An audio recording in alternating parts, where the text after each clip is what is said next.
حضرت عثمان غنی رضی اللہ تعالیٰ عنہ کے حق میں قرآن کریم کی کتنی آیات نازل ہوئی، کس قدر فضائل عثمان غنی رضی اللہ تعالیٰ عنہ کی۔ نمبر 1 سورۃ البقرہ آیت نمبر 262، الذین ينفقون اموالهم فی سبیل اللہ ثم لا يتبعون ما انفقوا منا ولا اذى لهم اجرهم عند ربهم ولا خوف علیہم ولا هم يحزنون۔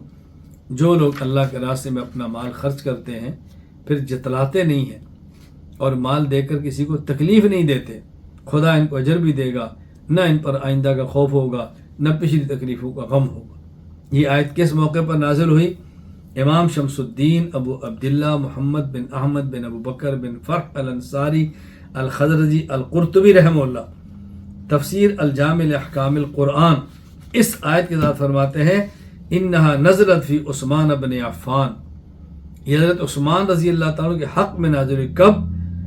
قال عبد الرحمن بن سمرہ جاء عثمان بألف دینار فی جیش العسرہ فصبها فی حجر رسول اللہ صلی اللہ علیہ وسلم۔ حضرت عثمان غنی جب 1000 دینار لے کر آئے، اللہ کے نبی کی خدمت میں آپ نے رکھا ان کو اور حضور کی گود میں ڈالا، سبحان اللہ، گود میں ڈالا تو نبی کریم صلی اللہ علیہ وسلم یوں الٹتے پلٹتے ہیں اور پھر فرماتے ما ذر ابن عفان ما عمل بعد اليوم اللہم لا تنس هذا اليوم لعثمان، آج کے دن کے بعد عثمان کا کوئی گناہ بھی عثمان کو نقصان نہیں دے گا، اے اللہ عثمان کی اس نیکی کو یاد رکھنا۔ اللہ اکبر، اللہ کو تو یاد ہی ہے، اللہ کہاں بولتے ہیں، یہ تو حضور اپنے لفظوں میں دعا فرما رہے۔ پھر ابو سعید خدری رضی اللہ تعالیٰ عنہ فرماتے ہیں میں نے رسول اللہ صلی اللہ علیہ وسلم کو دیکھا رافعا یدو لعثمان، آپ ہاتھ اٹھا کے عثمان کے اللہ سے دعا مانگتے ہیں اور دعا کیا یا رب عثمان، یا عثمان کے رب، انی رضیت عن عثمان، اے اللہ میں عثمان سے راضی ہوں، فرض عنہ، اے اللہ تو بھی عثمان سے راضی ہو جا۔ فما زال یدعو حتی طلع الفجر، صبح صادق تک آپ یہ دعا مانگتے رہے۔ فنزلت الذین ينفقون اموالهم فی سبیل اللہ ثم لا يتبعون ما انفقوا منا ولا اذى، پھر یہ آیت میں نازل ہوئی۔ بتاؤ کتنی بڑی فضیلت ہے۔ میں یہ باتیں بار بار آپ کو سمجھاتا ہوں، اللہ کرے میں بات سمجھانے میں کامیاب ہو جاؤں۔ اللہ تعالیٰ نے نبوت کا دروازہ رسول اکرم صلی اللہ علیہ وسلم پر بند فرما دیا۔ اب قیامت تک کوئی نیا نبی نہیں آئے گا، عیسیٰ علیہ السلام زندہ ہیں، آسمان پر نازل ہوں گے، علماء پیغمبر کے وارث بن کر دین کا کام کریں گے۔ جس عالم سے آپ کو فائدہ ہو، جس عالم سے آپ کی دینی زندگی وابستہ ہو، جس کے ہاتھ میں آپ اپنا ہاتھ دیں، اپنی جان سے مراد اپنے آپ کو، اپنے مال کو، اپنے گھر کو وقف کر دو، سپرد کرو، پھر آپ دیکھو اللہ تعالیٰ اولاد میں اور مال میں برکتیں کیسے دیتے ہیں اور دین کا کام کیسے ہوتا ہے۔ یہ ذہن میں کبھی نہ رکھنا کہ جن سے ہم وابستہ ہیں اگر ہم اپنا سب کچھ پیش کریں گے کہ سب کچھ لے ہی نہ لیں ہمارا بنے گا کیا؟ وہ بھی جانتے ہیں کہ ان کی ضرورتیں کیا ہیں، ان کے بچے ہیں، ان کا گھر ہے، ان کو کتنی چیزیں چاہیے، وہ بھی جانتے ہیں۔ تو یہ بات اچھی طرح ذہن نشین فرمائیں، اللہ تعالیٰ میرا مال، میرا گھر، میری اولاد، میرا سب کچھ اللہ اپنے دین کے لیے قبول فرما لے۔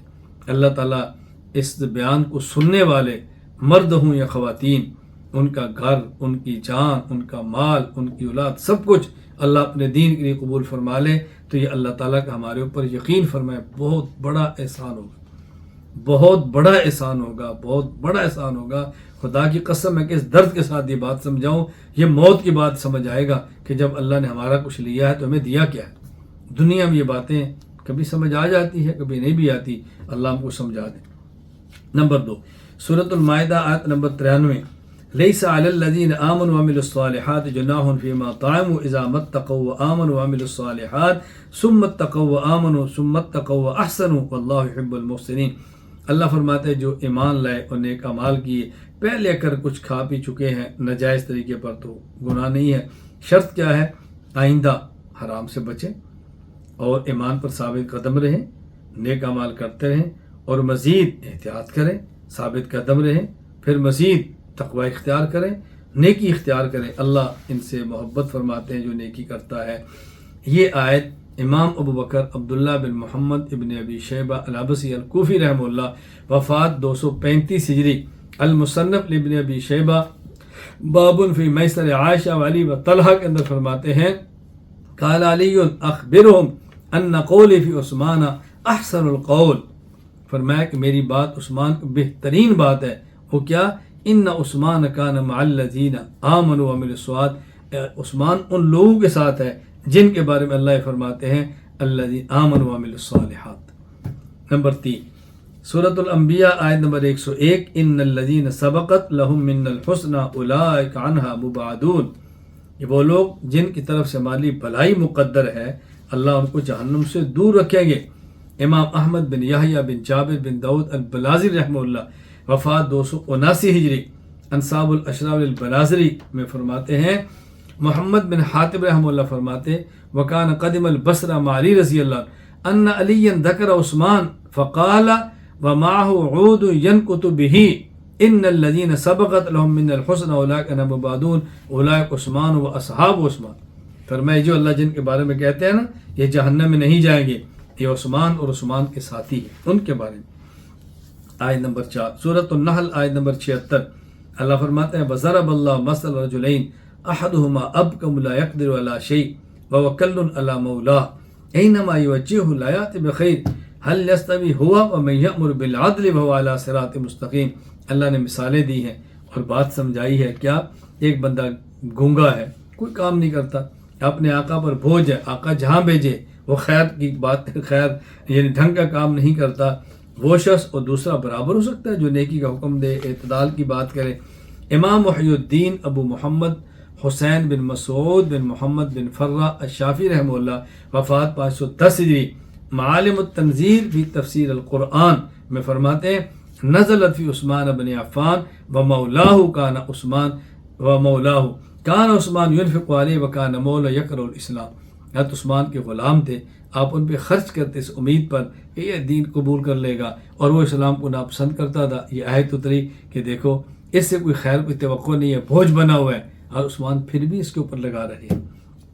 آیت نمبر 5 سورۃ الزمر آیت نمبر 9 امن هو قانت آناء اللیل ساجدا وقائما يحذر الآخرة ويرجو رحمة ربي قل هل يستوي الذين يعلمون والذين لا يعلمون انما يتذكر اولو الالباب.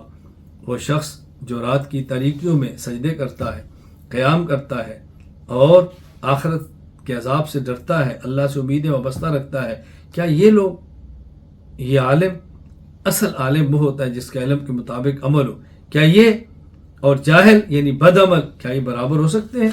اللہ اکبر. حضرت یحییٰ بکا رحمہ اللہ، امام حافظ عماد الدین ابو الفدا اسماعیل ابن کثیر رحمہ اللہ وفات 774 ہجری تفسیر قرآن کریم تفسیر القرآن کریم کے اندر اس آیت پر فرماتے ہیں یحییٰ بکا فرماتے ہیں انہوں نے عبداللہ بن عمر رضی اللہ عنہ کو سنا، ان نے آیت پڑھی امن وقال، پھر فرمایا ذالک عثمان بن عفان، یہ عثمان بن عفان کے بارے میں. انما قال ابن عمر ذالک لکثرت صلاۃ امیر المؤمنین عثمان باللیل وقراءته حتى انه ربما قرأ القرآن فی رکعت. یہ ان کے بارے میں کیوں فرمایا؟ اس لیے کہ عثمان غنی رضی اللہ تعالیٰ عنہ کثرت کے ساتھ رات بہت عبادت کرتے، حتیٰ کہ ایک رکعت میں مکمل قرآن کریم کو ختم فرما لیا کرتے تھے.